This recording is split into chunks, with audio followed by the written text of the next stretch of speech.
And here we are, Darth Maul and Death Watch, prepared to now execute the big plan with their big army in their big move to become big time. Big deal. There are strategic targets that need to be hit, but the problem is if Death Watch were to attack them, the people would be horrified and stand against them. And while that would get them to give up the ways of pacifism, that'd only be because they're united in whooping your ass. So the plan is simple. Death Watch doesn't attack the targets. Death Watch becomes the saviors after the criminals attack the targets. It's what they need.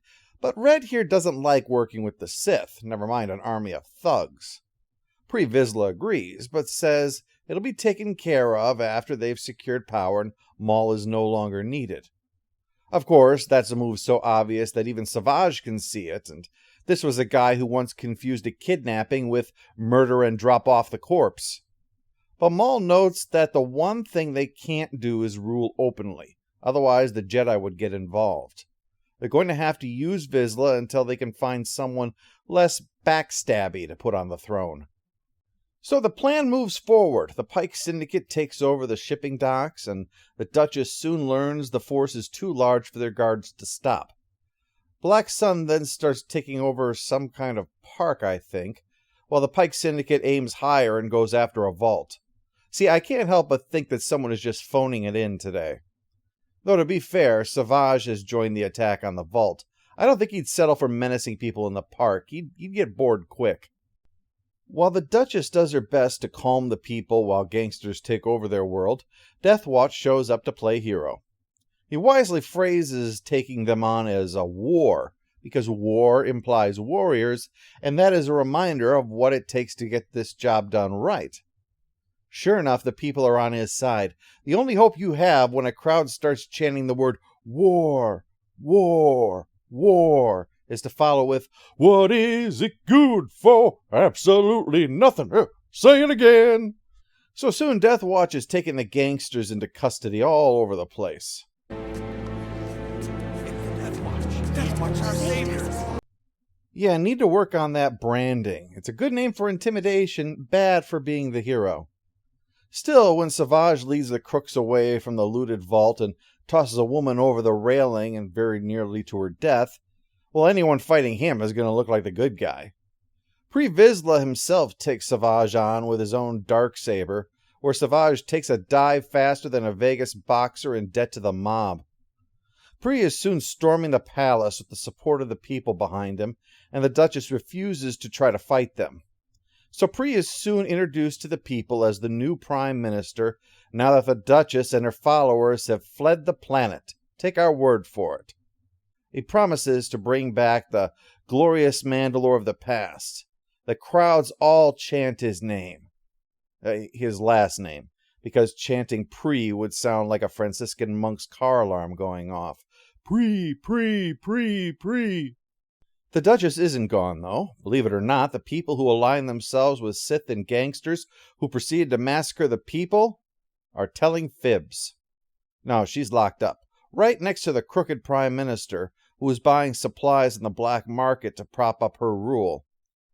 Gotta say, it seems like she might be too idealistic for this job. While I commend her commitment to honesty and pacifism, she doesn't seem to see the practicality that's required.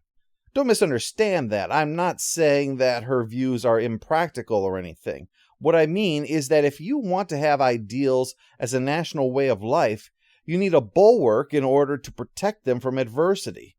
She seems to have put too much faith in the principles themselves, as she didn't take the necessary steps to ensure it could withstand strain. Some days, you need a leader who is wise, but other days, you need a leader who's smart. Someone who can solve problems. Within the moral code at the heart of the system, definitely.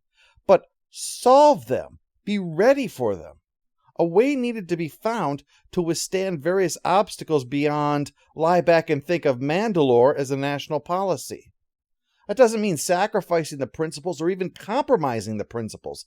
It means having plans in place so that when a threat to them arises, there are mechanisms in place in order to weather it. I absolutely applaud her choice to reject the way of the warrior and embrace pacifism. But people cannot eat your good intentions, nor shelter behind your values. You need to come up with ways that it can weather adversity, or this situation is inevitable. Governing with a moral code comes at a price. Constant, unwavering vigilance against forces, natural and unnatural, that will convince the people the code is not worth suffering for.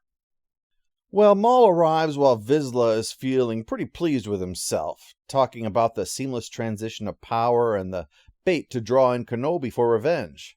Maul's like, yeah, that's good, but this is just the start. There are thousands of neutral systems ripe for the taking. But Vizsla doesn't give a crap about that.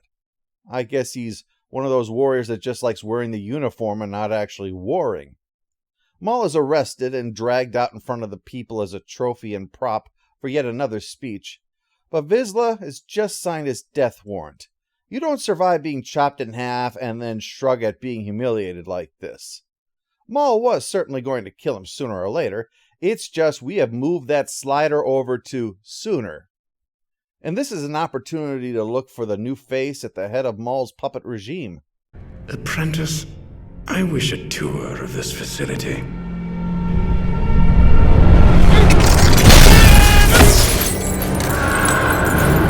We're walking. What do you want, you monster?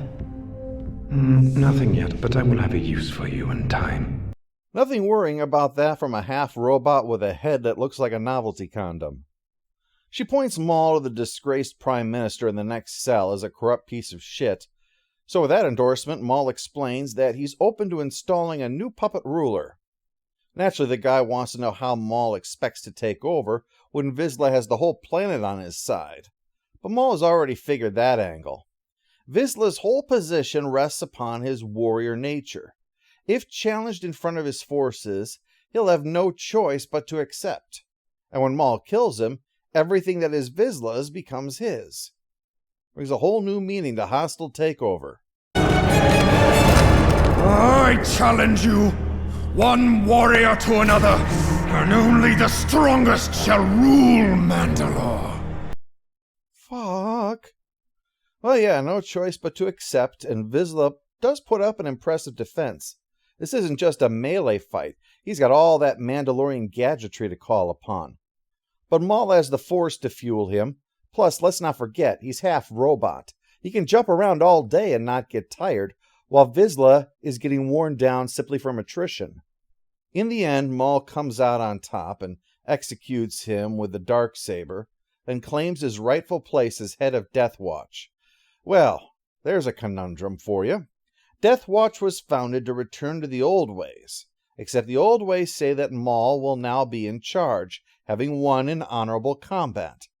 So you have to either allow Death Watch to serve this Sith hooligan, or you have to betray the very thing it stands for.